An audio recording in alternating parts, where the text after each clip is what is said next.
আসসালামু আলাইকুম প্রিয় অষ্টম শ্রেণীর শিক্ষার্থীরা, আমি শাহাদাত হোসেন বুট্টু। আমার চ্যানেল ম্যাথমেটিক্সের পক্ষ থেকে তোমাদের সবাইকে স্বাগতম। আজকে আমি প্যাটার্নের পঞ্চম পর্ব নিয়ে তোমাদের সামনে হাজির।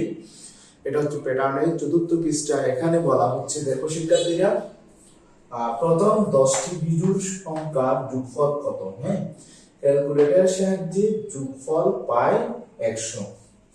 তাহলে প্রথম 10টি বিজোড় সংখ্যা কিন্তু অনেক আছে, আমরা জানি। প্রথম 10টি বিজোড় সংখ্যার যোগফল কত? এটা যদি আমরা ক্যালকুলেটর সাহায্যে যোগটা করি তাহলে আমরা পাই কত? 100। কিভাবে আমি একটু দেখাই তোমাদের শিক্ষার্থীরা।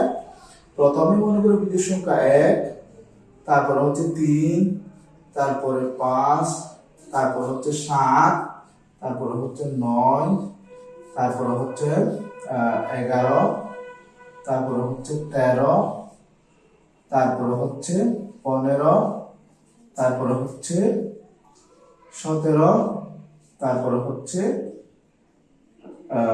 17-এর পরে হচ্ছে 19। দেখো প্রথম 10টি কয়টি? এই যে 1টি, 2টি, 3টি, 4টি, 5টি, 6টি, 7টি, 8টি, 9টি, 10টি।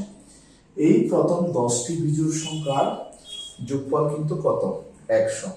এখন কথা হচ্ছে, এটি ক্যালকুলেটরের সাহায্যে আমরা করলে 100 পাই। এখান থেকে আমরা একটা জিনিস আইডেন্টিফাই করব, বিজোড় সংখ্যার সূত্র আমরা বের করব। কিভাবে করতে হয় দেখো একটু।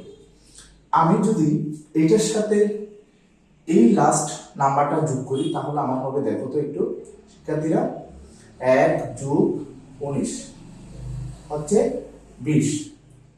তাহলে আমি যদি এইটার সাথে এই নাম্বারটা যোগ করি তাহলে হচ্ছে যে 3 + 17 মানে 20।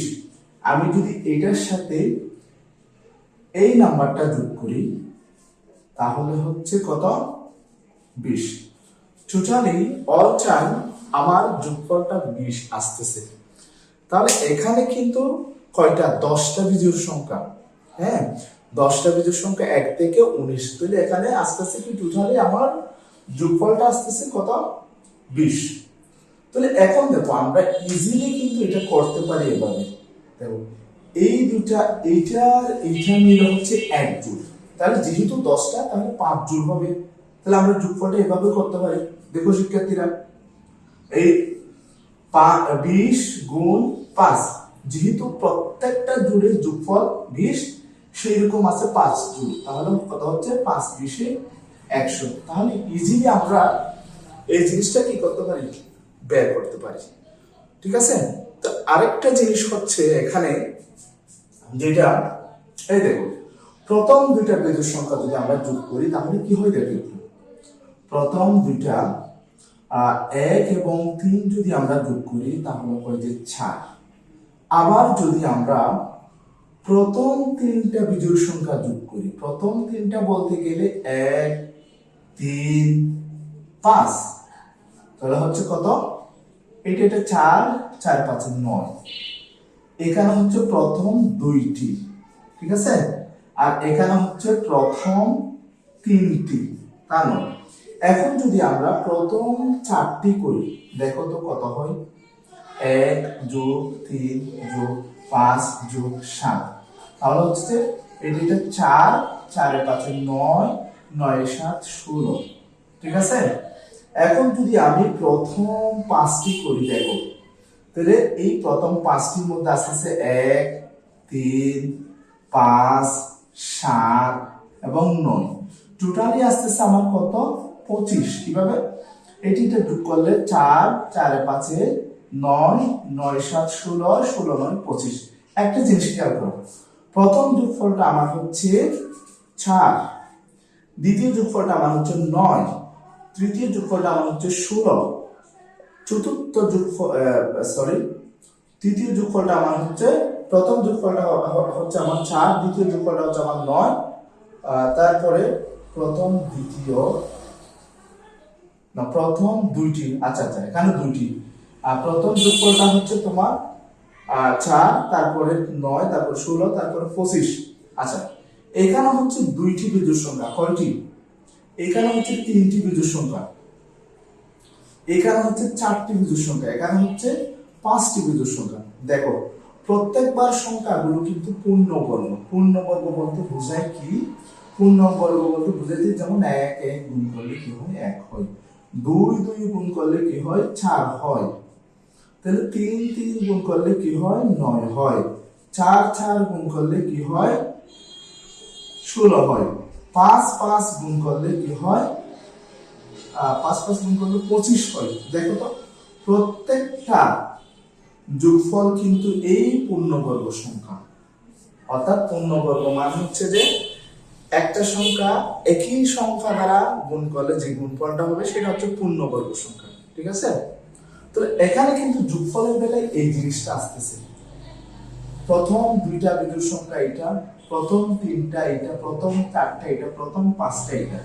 তাহলে আমাদের এখান থেকে ধরে নিতে হবে যে হ্যাঁ, প্রত্যেকটা বিজোড় সংখ্যা যতটা হয় আমরা তার উপর বর্গ করলে কিন্তু সেই ততটা বিজোড় সংখ্যা আমরা যোগফল পাচ্ছি। দেখো একটু, এই যে এখানে প্রথম 2টা বিজোড় সংখ্যা আছে, তাহলে আমরা 2 এর উপর বর্গ, 2 এর উপর বর্গ মানে 2 স্কয়ার মানে 2 গুণ 2, তাহলে আমরা কত পাচ্ছি? 4 পাচ্ছি। তো এখানে প্রথম 3টা বিজোড় সংখ্যা 3 এর উপর বর্গ, তাহলে 3 এর উপর বর্গ মানে 3 গুণ 2, ঠিক আছে? আমরা 9 পাচ্ছি। সিমিলারলি এটাও এখানে প্রথম 5টা, তাহলে 5 এর উপর বর্গ, 5 এর উপর বর্গ মানে 5 গুণ 5 পাচ্ছি, তাহলে 25 পাচ্ছি আমরা। হ্যাঁ, তাহলে এখান থেকে ইজিয়েস্ট উপায়ে আমরা বুঝতে পারছি যে প্রথম 10টি বিজোড় সংখ্যার যোগফল 10 এর উপর বর্গ করলে কিন্তু অটোমেটিকলি আমাদের কি 100 এসে যাচ্ছে। ঠিক আছে? তাহলে 100 এসে যাচ্ছে। তাহলে আমাদের প্রথম 10টি বিজোড় সংখ্যা বলো, প্রথম 100টি বিজোড় সংখ্যা বলো, প্রথম 1000টি বিজোড় সংখ্যা বলো, আমাদের আর কোনো প্রবলেম হবে না। আমরা একটা সূত্র কিন্তু এখান থেকে অটোমেটিকলি আলটিমেটলি পেয়ে গেছি। সেই সূত্রটা হচ্ছে বিজোড় সংখ্যা সংখ্যার উপর বর্গ। অর্থাৎ আমরা প্রত্যেকটি যতটি বিজোড় সংখ্যাকে যদি ক ধরি, ক স্কয়ার, অর্থাৎ ক এর জায়গায় 5টি বিজোড় সংখ্যা হলে ক এর মান 5 হবে, ক এর জায়গায় 10টি বিজোড় সংখ্যা হলে ক এর মান 10 হবে, এইরকম। তাহলে এখানে কি ক্যালকুলেটরের সাহায্যে আমাদের করতে হবে না, যতটি বিজোড় সংখ্যার গুণফলের সূত্র যোগফলের সূত্র হচ্ছে ক স্কয়ার, অর্থাৎ ক এর মান যেটাই হয়, 10টি বিজোড় সংখ্যা বললে ক এর মান 10 স্কয়ার হবে। হ্যাঁ, 5টি বিজোড় সংখ্যা হলে ক এর মান 5 স্কয়ার হবে। এভাবে আমাদের কাজটা হয়ে যাবে। অর্থাৎ আমাদের যখন বিজোড় সংখ্যার যোগফল বের করতে বলবে তখন আমরা বলবো কি বিজোড় সংখ্যার যোগফল সমান হচ্ছে ক স্কয়ার। এখানে ক দ্বারা বোঝাচ্ছি কতটি বিজোড় সংখ্যার সংখ্যাটা। ঠিক আছে? ধন্যবাদ শিক্ষার্থীরা। পরবর্তী তোমরা যদি আমার চ্যানেলে নতুন হয়ে থাকো তাহলে আমার চ্যানেলটা সাবস্ক্রাইব করবা এবং বেল বাটনটি অন করে রাখবা।